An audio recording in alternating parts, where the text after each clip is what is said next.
Welcome back to Kerbal Space Program, episode 13. I'm Neo and let's get right to it.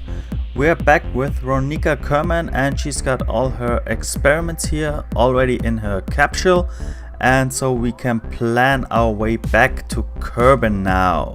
We've got way more fuel than we need. The stage is practically full at the moment, or nearly full, and so we can look at our little orbit here that we have. We're outside the influence of Kerbin at the moment in a sun orbit, and no, we don't want, we want the maneuver node here. And now I'm just gonna edit this maneuver node to get us back to Kerbin. Basically just burning retrograde here gets us within the influence at least nicely, and after we are inside the influence of Kerbin again, we can make a few adjustments to fly back home, and the flight back home will be very nice. So first let's execute this retrograde maneuver here.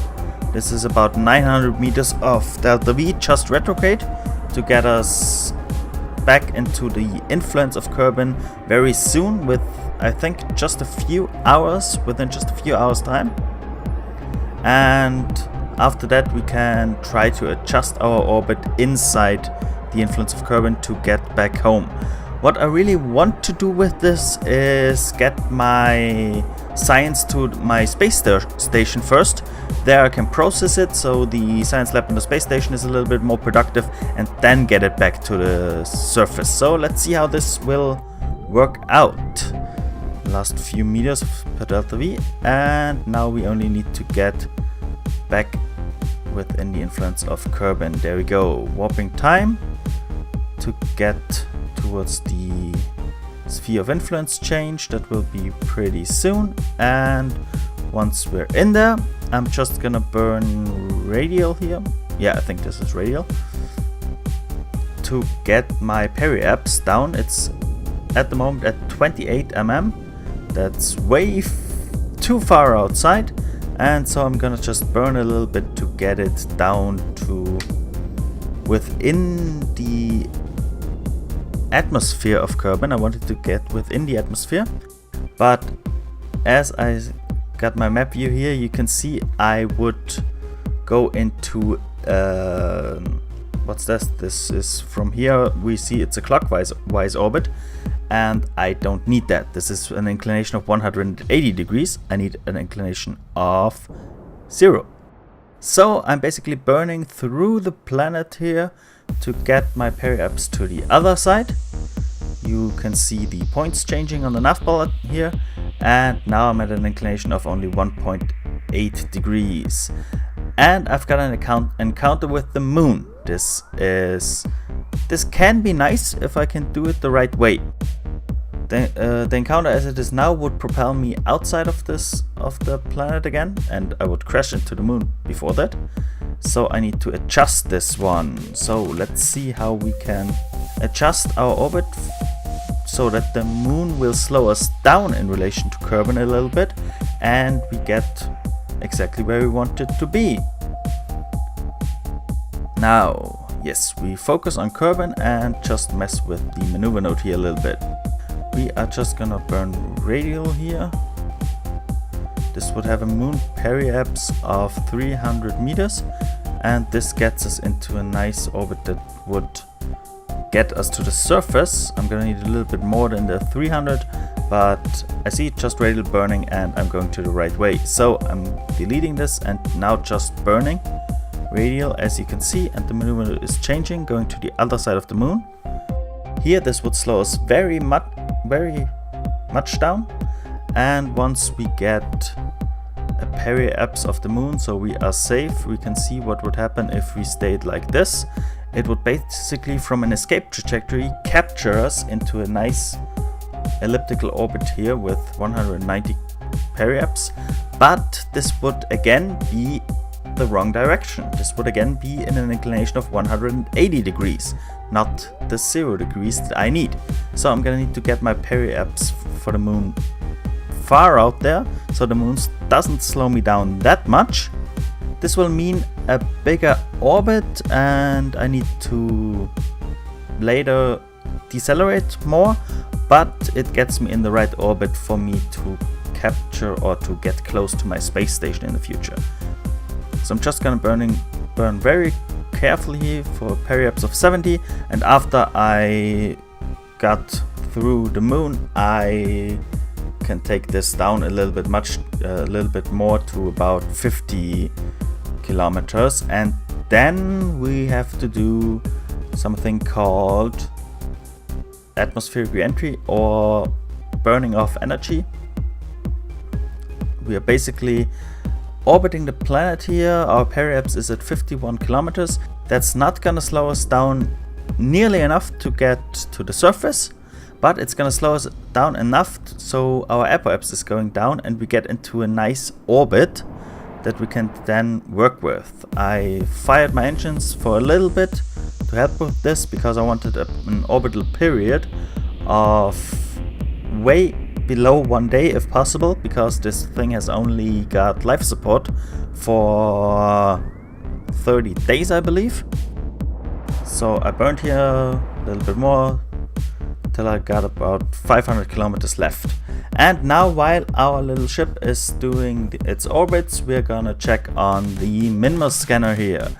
It scanned nearly everything of the planet, completed the contracts for the scanning, and now we can use the instruments to send our data back. The only problem if you look to the left at the scan planetary mapping, there are still a few gray spots left. We've only got about 90%, so we're gonna need to adjust this a little bit to scan the rest. But first, let's analyze the data from the low resolution altimetry, send it back. Working nicely. There we go, and this data is back and got us 47 science. This is good. Now the multispectral scan will also get us 43.8 science, but we need to wait a little bit and let our electric charge recharge, basically. While we do that, we can adjust our orbit of this probe a little bit to be able to get the rest of the gray spots scanned here. So I'm gonna just use the flight computer for that, and I'm gonna set myself normal plus, yes, and just burn for 1 second every time till my inclination is a little bit more than 102, 103 or something like that, just to get it a little bit going. And for some reason it's not burning. Oh yeah, I forgot to send the data. I forgot to activate the liquid fuel engine. I deactivated it in the past. And now let's burn for 1 second. Gets our inclination to 100. Let's do this again. 100 is a little too less. Yes, 104. This is good. Let's go once more. Get up to nearly 108. This is a little bit inclined, so hopefully I will in time get every part of Minmus scanned like that.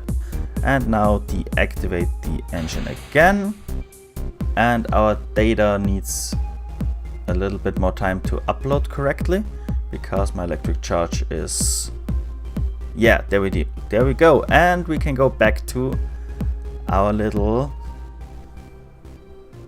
Ronka Kerman trying to get to the space station here. This took about 7-8 more orbits. I'm not gonna show you these, I'm just gonna show you this. I then, once I got close enough, pushed my periapse up to 145 where the space station is, and then orbited, and since I'm in a higher orbit, the space station is catching up to me.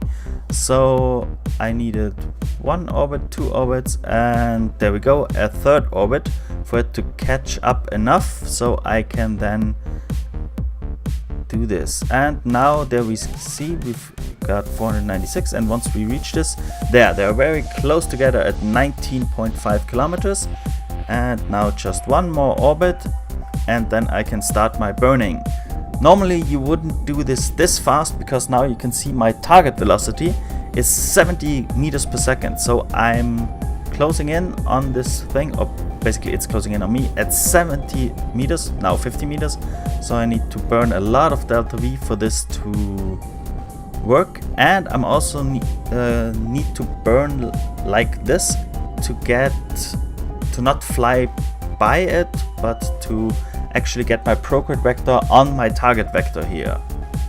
So burning again, and to get the retrograde vector away from me to the anti-target. Yeah, let's burn a little more, see how it is, where it is.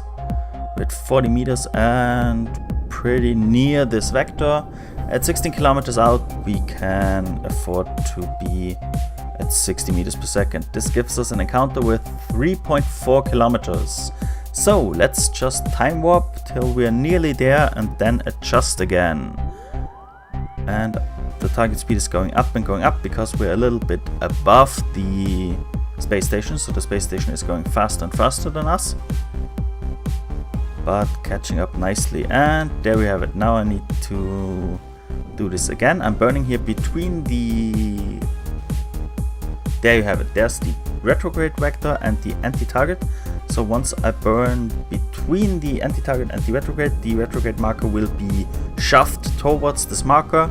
And once they are perfectly aligned, this will mean that I get to the space station perfectly with the right speed. Then I will only have to get my speed down. The problem that I'm working with here is that this little ship doesn't have any capability of docking to the station, and I don't have any RCS for controlled minuscule maneuvers, so I can only use the engines to get near to the space plane, to the space station, and after that I can only try to EVA with Ronka and get the science experiments over there, then with the EVA fly back, and hopefully this will work. And I've got a new world first milestone, the first rendezvous, because I got within 2 kilometers of the KSS core. This is within the physics bubble, so now this thing is loaded, and I could see it in the past, yeah, I could see it there, but I'm too far away for now to see the green lights, but it will come, I hope. So let's do this. Yeah, burn a little bit to this side to get the retrograde marker exactly on the marker for the target here. And yeah, my game here had a little crash, so I needed to cut a little bit of it out. But I'm at 600 meters and nearly going towards it. Now I can try to get my speed down. So I'm basically just burning retrograde in relation to the target to get my target speed down very, very carefully and very slowly, because I don't want this to take too long, because I don't want you to need to sit through minutes and minutes of this. It's already long as it is, because if you watch real docking maneuvers, they take forever. And the good thing with Kerbal Space Program is everything is a little bit compressed, and we can use way more fuel than in the real world, so we can do this a little bit faster. Within 300 meters of a station, no one would go 10 meters per second. This would, I think, be way too fast for real docking. But we can do it like that. And now just warp a little bit towards the station. And just wait until we are near enough to cancel out our velocity completely. And then we will need to perform our EVA maneuver. So the velocity is going down, and we start to see the outlines of the station and the green light. I'm sorry I came in at nighttime here, couldn't help it, but with the green light on the station you at least see a little bit of it. And now I'm burning once I'm within 100 meters. I think this will be a distance that I can jetpack over there then. Or no, let's get it down a little bit more to 50 or something like that. I think I'm gonna go ahead, let this drift a little bit with 2 meters per second here to get a little closer I can use time warp to do this. There we go. Time accelerate a little bit and get to within 50 meters or a little bit less, and yeah, there we go. We're within 50 meters. This is a nice distance for my jetpack to be able to work. And now let's just try to get to as low a target velocity as possible, because however long this EVA is gonna take, my ship is gonna drift whatever speed I have. So I would really like to get to 0.0 or at least 0.1, something like that. So I'm burning very carefully here, very short bursts to keep the prograde marker on here and to get to 0.1. There we have it.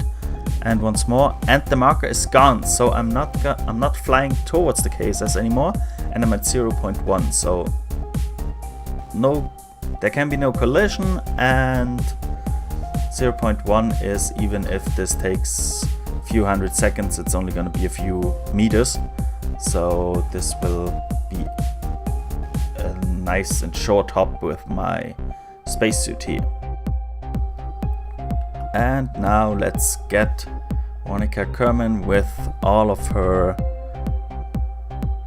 space stuff here, the experiments that I brought, get her over there to the space station and then get the stuff into the space station. And I already have to apologize in advance for this. You will not be able to see me perform the experiments inside the space lab, because for some reason my recording program crashed once I hit store experiments, and I didn't realize it crashed. So basically I did all this thing with the stuff and then getting back to my space plane and then trying to deorbit without recording it. But we see the rest of the deceleration through the atmosphere once I ditched my rocket and it got my periaps down. This is a normal deceleration with all our little stuff in here, 4 times normal speed as you can see, and it gets us down safely towards the planet. Safe and sound as always, and we are nearly there. Okay, so touchdown, there we go, and now recover our vessel.